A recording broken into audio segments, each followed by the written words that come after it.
Hello, folks. This is your host, Tammy Tuckey, and you are now listening to the Tiara Talk Show. We bring you rare interviews with the makers of Disney magic. Whether they be singers, actors, Imagineers, animators, they have all made their mark on the Disney name. Be sure to check out the show notes, other episodes, contests, our social media pages from Facebook to Twitter, and more on our official website at www.thetiaratalkshow.com. All guest opinions are theirs and theirs alone and do not represent the opinions of the Tiara Talk Show or the host. The Tiara Talk Show is not associated with the Disney Company. Thank you for tuning into this week's episode. And from all of us here at the Tiara Talk Show, have a hoop-de-doo day.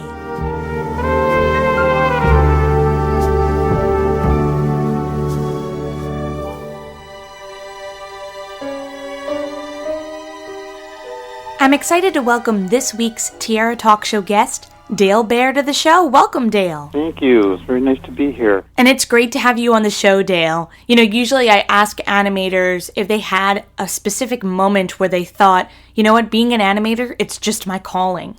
I did have that moment, big time. And I had to be about 8 years old, honestly. There weren't that many cartoons on TV back in those days, outside of, I think it was Disney's show was on a Sunday, and every now and then he'd have a whole hour of animation. But the only other time I would really get to see any cartoons was when we go to the drive-in movies. And, of course, they had the double feature with the newsreel and the cartoon in between. And I just couldn't wait for that. And it was a cross between Walter Lantz cartoons and Disney cartoons. So I just knew that this is what I wanted to do. Why? I have no idea. I just fell in love with it. And I think I drove my dad crazy talking about it all the time. And around that time, too, they didn't think it was such a practical job to have. Not many people were clamoring to get into the business like they are now. And but it was just still something I wanted to do. But he tried to coax me into doing drafting and whatever if I liked drawing that much. And it wasn't until after he passed away and he had put some money into an account for me from his VA money. And after high school, I just decided, the heck with it, I'm just going to see if I can get into Chouinard. So I did, and I applied, and I got in, although I had to take a qualifying drawing class because I was drawing too tight. I had to learn how to loosen up a little bit, and I could only afford about 2 years of that, along with a couple summer classes. And but I had a teacher there. His name was Rudy LaRiva, and he was a director over at Filmation at the time. They were doing Saturday morning cartoons, and he brought in some in-between work for me to try to do, to see if I could get a job as an in-betweener there. And at the time, there weren't that many students in the animation class at Chouinard either, not like there is today.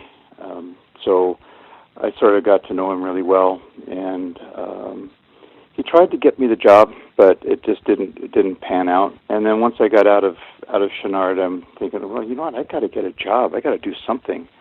And so I had met Lou Scheimer, who ran Filmation. I met him about 4 years earlier, and I just took some drawings in to see if I had the ability to get into the business. And he was very gracious. Not many studios answered your fan mail, I have to say, but he did.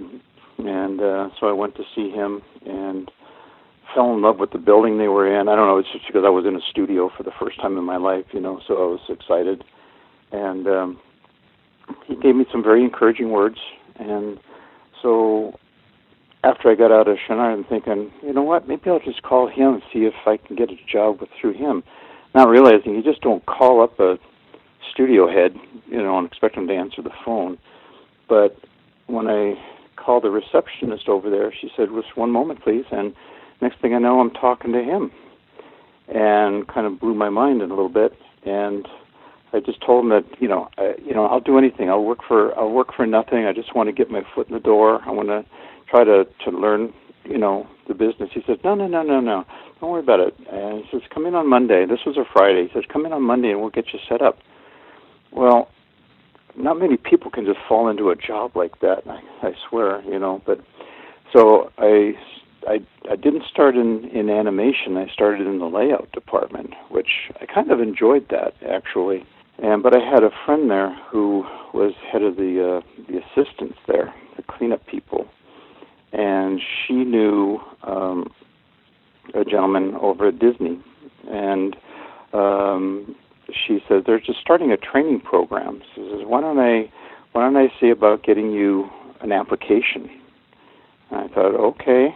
I had honestly no real desire to go to Disney at the time because I thought it was beyond me.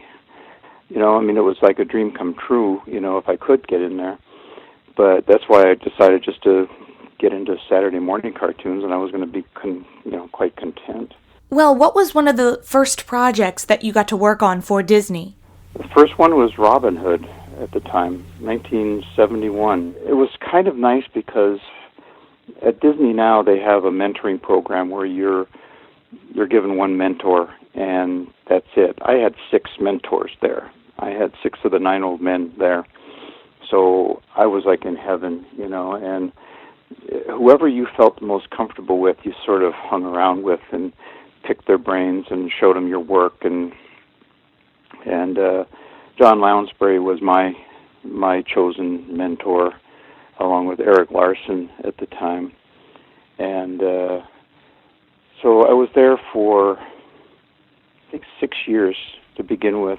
And one of my favorite films from that time period, the 70s and 80s at Disney, was Who Framed Roger Rabbit, which was another project you got to work on. So how did that project come about for you? I knew Don Hahn, who was at the studio when I first started. He was an assistant director, which means that he just sort of did a lot of the grunt work for the main director there, who was Willie Reitherman. And but then Don moved himself up the ladder really quickly into producer status. And he wound up going over to London when they started doing Roger Rabbit with Richard Williams. And I had done a stint with Ralph Bakshi and Richard Williams, of course, so I knew Richard. And they knew they were in trouble on Roger Rabbit. It was a bigger project than anybody anticipated. You couldn't put a time frame on that thing. It was just too big. And plus it was the type of animation that had been done before, but not to this scale. So it was technically it was rather complicated. Maybe not so much today, but back then it was. And so I got a call from Don asking me if I wanted to work on Roger Rabbit. And I said, heck yeah, because I've been hearing about it for a long, long time. And so finally they said, well, what we want to do is we want to set up a Los Angeles unit. And so I wouldn't be going to London like a couple of my friends had gone to London and to work on it. And so they set us up in a warehouse in Glendale. We started looking at portfolios and things like that, trying to get a staff. We knew we were going to need about 75 people. So we found 75 people. And then work, commenced on it. And I'm telling you, it was difficult, honestly. There was a lot of demand put on everybody on it, but my gosh, you had this feeling deep down inside that this thing was going to be the biggest hit of all times. I don't know what made us think that, because you work on umpteen pictures and you never had that same feeling like you did with this one. And there are some films that in their initial release are not very well received, like The Emperor's New Groove. Critics really liked it, but it has slowly but surely become a cult classic. And you got to animate Yzma in this film. I love Yzma. She's like my all-time favorite Disney villain. There were so many fans of this movie. If something wasn't working, they would just kind of make up an excuse for how to make it work, or a reason why somebody got to wherever they were before the others got there, or something like that, it used to be like at Warner Brothers in the shorts department. It was all these older guys that were just making cartoons for themselves. They weren't thinking of an audience. They weren't thinking of an age group or anything like that. They were just having fun making cartoons for themselves. And that's kind of how they wound up doing Emperor's New Groove.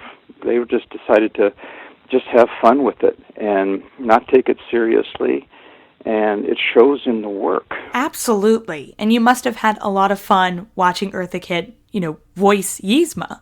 She was a trip, I have to say. She was an amazing lady, and she had her family there one time, her daughter and granddaughter, grandson, I think it was a granddaughter. She was just the most energetic person I think I've ever seen, and she was so into what she was doing, and she put the fun into the voice.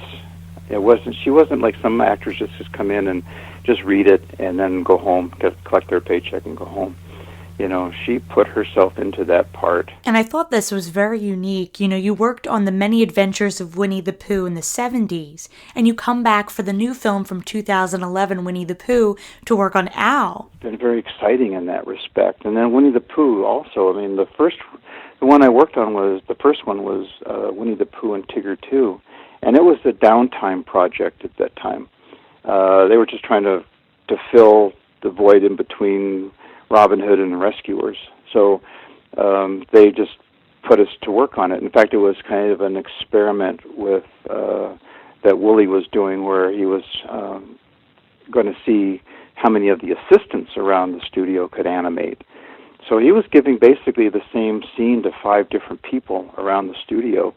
And then during dailies, they would just watch the dailies, and he would pick the best one. And Dale, what have been your most recent projects as of late? To be honest with you, I retired from Disney back in October, and but I've been freelancing like crazy on a lot of things. Not Disney stuff actually, but Warner Brothers stuff, and some smaller outside studios have had projects for films that I don't know if I can talk about at the moment, because I don't honestly know that much about them, to tell you the truth. So, but, I'm looking forward to, hopefully maybe doing some kind of freelance for Disney again, too, which would be kind of nice.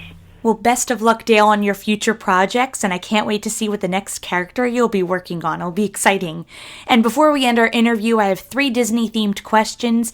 I always ask my guests. I call them the Fab 3. So we'll start with the Donald one, which is, as a child, what Disney film was one of your favorites to see in the movie theater? It would have been Peter Pan. That was the first film I fell in love with.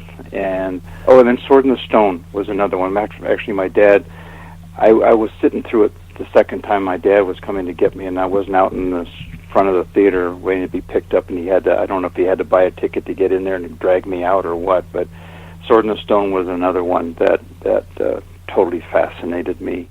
And our goofy question, what Disney character do you think would be your best friend if you met them in person? Probably Donald Duck, because, I don't know, I used to draw him all the time. I don't know why. He was the easiest one for me to draw. And finally, our Mickey question. If I asked you to name any Disney song at this very moment, what immediately comes to mind? I'd say When You Wish Upon a Star, that Jiminy Cricket sang in Pinocchio, is the one that I think has the most impact, to me. It's one of my favorites, too. And I can't thank you enough for coming on the show, Dale. This was a real treat and a complete honor, and I hope we have you back on the show soon. My pleasure. My pleasure.